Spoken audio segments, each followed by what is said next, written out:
আচ্ছা, আজ উত্তরবঙ্গের দার্জিলিং এবং কালিম্পংয়ের কয়েকটা জায়গাতে বিক্ষিপ্তভাবে মানে কিছু কিছু জায়গায় বৃষ্টি হওয়ার সম্ভাবনা আছে।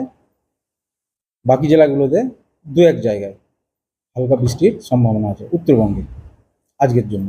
এবং দক্ষিণবঙ্গের বীরভূম, মুর্শিদাবাদ, দুই বর্ধমান, বাঁকুড়া, পুরুলিয়া এই জেলাগুলোর কিছু কিছু জায়গায় হালকা থেকে মাঝারি বৃষ্টিপাতের সম্ভাবনা, এবং বাকি জায়গাগুলোতে কোনো কোনো জায়গায় হালকা বৃষ্টি হওয়ার সম্ভাবনা আছে।